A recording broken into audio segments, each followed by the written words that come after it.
你是否也这样相信过？相信只有在你拥有那份完美的亲密关系之后，在你赚到那个让你心安的数字之后，在你终于得到那份梦寐以求的工作之后，你才会真正的发自内心地感到快乐。如果你对这个问题的答案是，那么今天这支影片可能就是宇宙要递给你的一封信。这个问题曾经也狠狠地折磨了我很多年。我叫艾菲，是一个创业者，也是一个匠人。在我花了很长时间，用尽全力去追逐那些世俗眼中的成功标签之后，我才痛苦地发现，我一直在玩一场设定错误的游戏。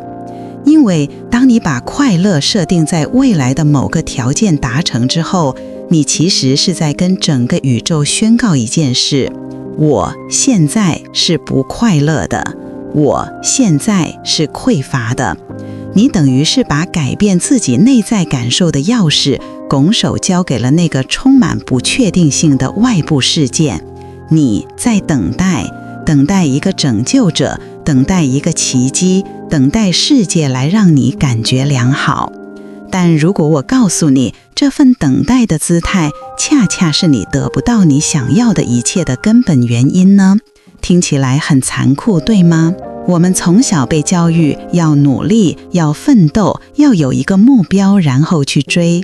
但你越是用力的去追，你越是感觉那个目标像海市蜃楼一样，忽远又忽近。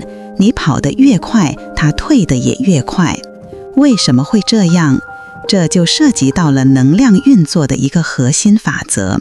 当你整个人的状态、你的思想、你的感受都聚焦在我要到那里去的时候，你的能量场就像一个不断向外发射信号的广播电台，而你广播的内容恰恰是我不在这里，我对现状不满。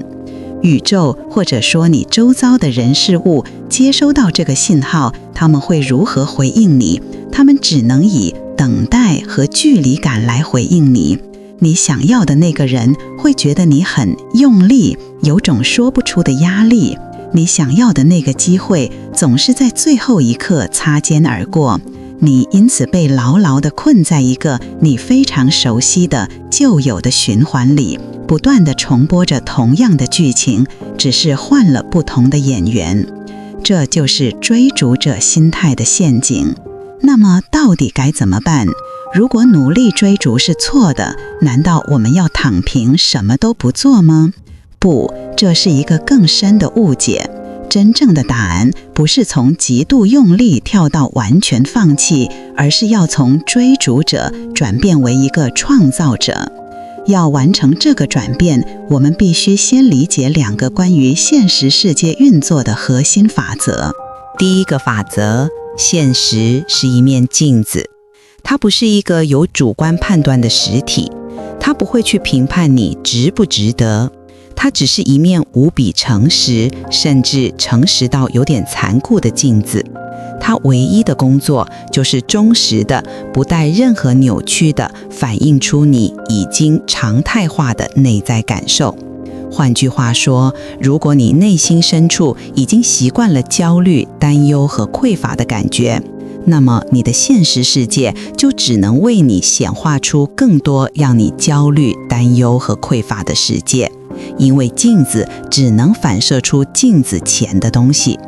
第二个法则，允许而非抗拒。当我们感觉不好的时候，我们的第一反应是什么？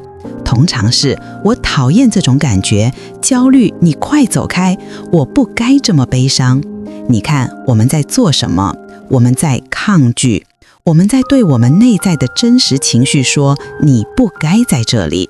但你越是这样做，就好像你越是用力想把一个皮球按进水里，它反弹的力道就越大。你创造了更多的内在冲突和抗拒，你反而把那份负面情绪更紧地抓在了手里。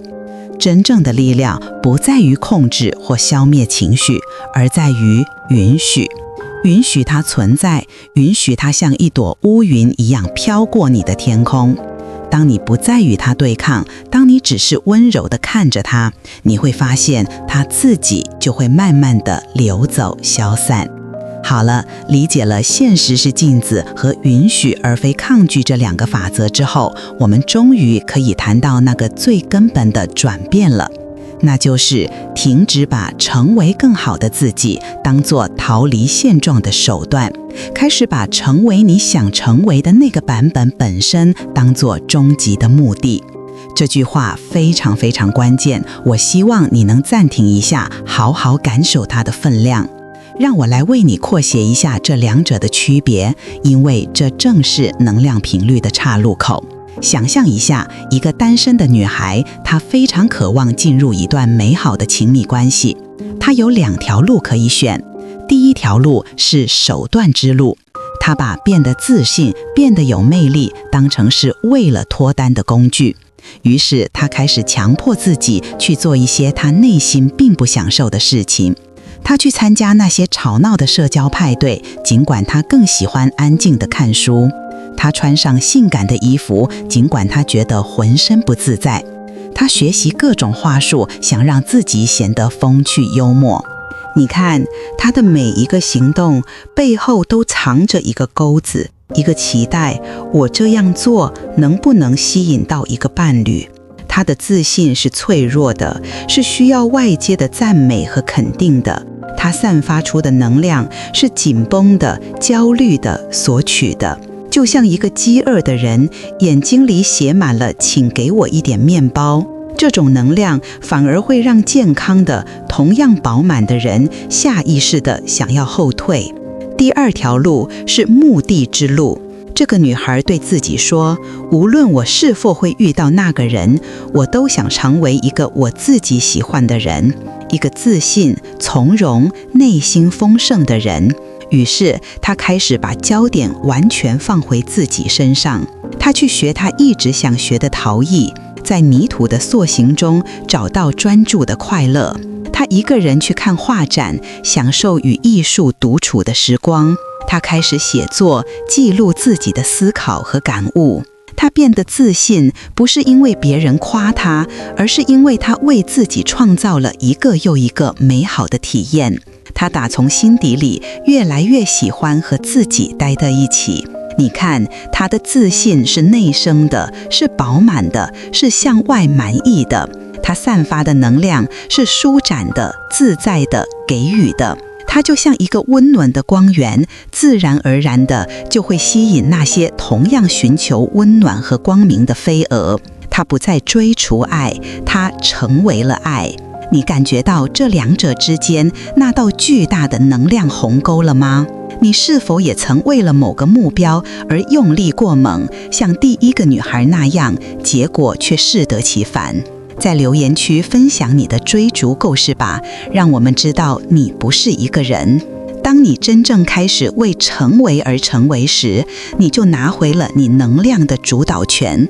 你不再是一个等待被挑选的演员，你成了你自己人生的导演。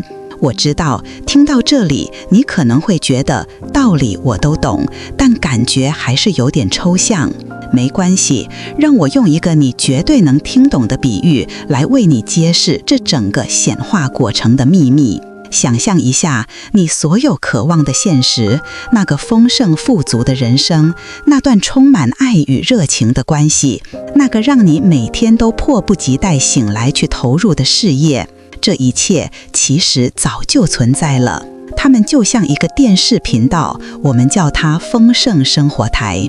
这个频道1年365天，1天24小时，都在不断地播放着你梦想中的所有画面。而你现在在哪儿呢？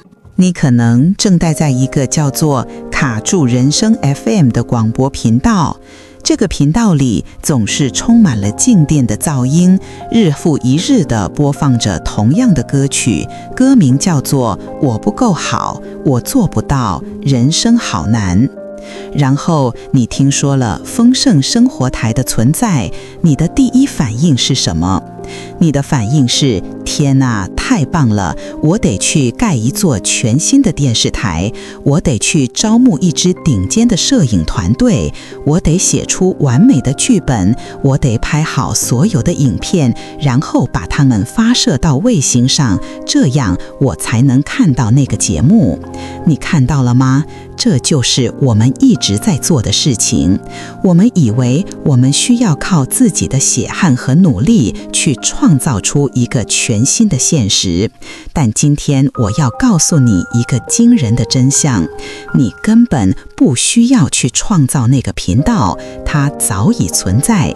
你唯一需要做的只是找到你家的电视遥控器，然后按下切换频道的按钮，从卡住 FM 切换到丰盛生活台，就这么简单。听到这里，你一定会问，那个遥控器到底是什么？它在哪里？这个遥控器其实你每天每时每刻都在用，你只是不知道它的真正功能。这个遥控器就是你的神经系统，它由3个部分共同组成：你的思想、你的感受和你的行为。你的思想是你在选择你想看的频道，你的感受是你身体在调频去对准那个频道的频率，而你的行为是你切换频道之后自然而然会做出的动作。但为什么我们手里明明握着遥控器，却总是切换不了频道呢？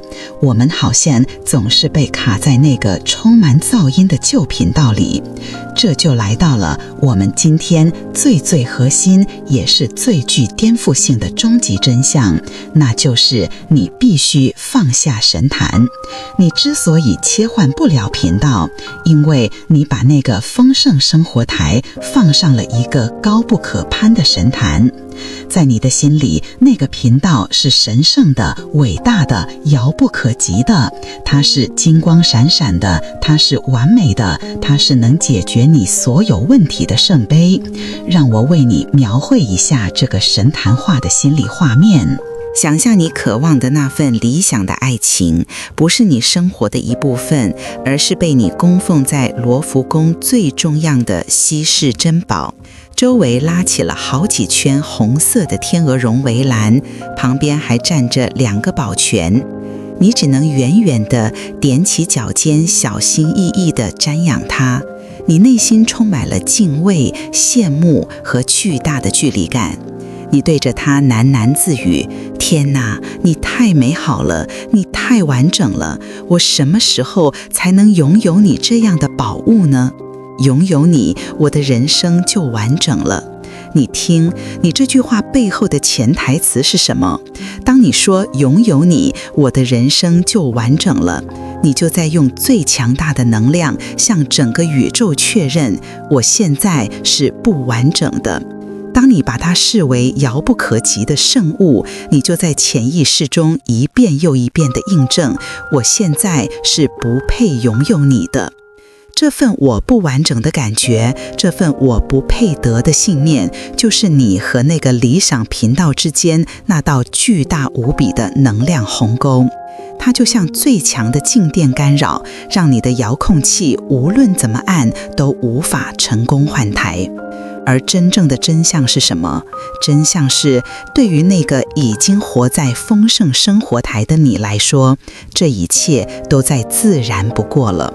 那份美好的爱情对他来说就像呼吸一样自然，那份丰盛的事业对他来说就像每天喝水一样平常。它不是被供奉在神坛上的圣物，它是他生活里一件舒服的、合身的、理所当然的日常用品。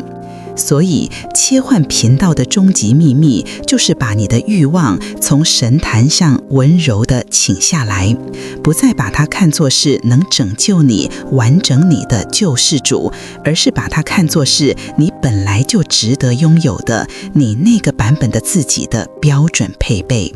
当你不再仰望它，而是平视它，那道能量的鸿沟就消失了。静电干扰消失了，你的遥控器才能真正起作用。我知道要真正做到放下神坛，放下那份执着，真的非常非常难。那种我必须得到它的紧抓感，有时候就像本能一样。让我跟你分享一个我自己的非常脆弱的个人故事，关于我是怎么在一次真实的危机中学会这件事的。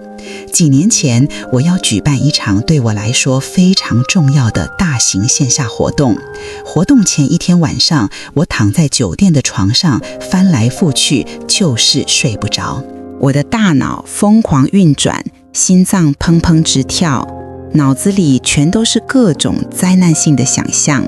完蛋了，如果我今晚睡不好，明天一定会精神很差，讲话会语无伦次，整个活动都会被我搞砸，所有人都会对我失望。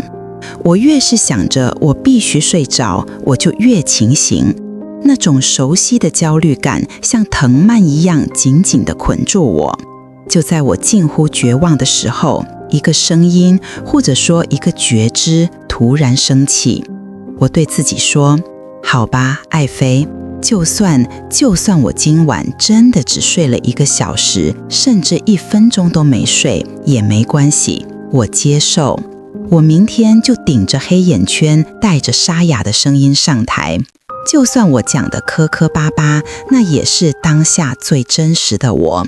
无论如何，我都很好。我接受最坏的结果，我依然爱我自己。当我从心底完完全全地说出并接受这段话的时候，奇迹发生了。我感觉到我身体里那根绷了几小时的弦，啪的一声断了。一股巨大的暖流和放松感瞬间传遍我的全身。我不再对抗失眠，我不再执着于必须要有一个完美的表现。讽刺的是，就在我彻底放弃抵抗之后，不到10分钟，我就睡着了。而且第二天醒来，精神饱满，状态好的出奇。那场活动也办得非常成功。你看，这个无论如何我都很好的心态，就是解除神坛化最强大的咒语。当你真正从心底接受，无论结果如何，我都很好时，你就从那份必须成功的执念中解脱了。这份自由，这份不抗拒的允许一切发生的能量，反而像一个巨大的真空，会把最好的结果轻轻松松地吸引到你身边。所以说到底，我们真正要做的是停止向外创造，而是开始向内成为。最强大的状态不是在未来的某个目标达成时，而恰恰是在你享受当下，享受这个创造过程的每一分每一秒。当你感觉良好，当你为自己而活的丰盛喜悦时，你就在提升你自己的能量频率，你就是在切换你人生的频道。然后那些你曾经苦苦追寻的同步性、好运和机会，会开始以你意不想到的方式，自然而然地来到你的生命里。理论都懂了，对吗？但你可能会问，我要如何真正地感受到那个新频率？如何在我还没拥有这一切的时候，就先校准到那个自然感？这就是我们接下来要一起做的事。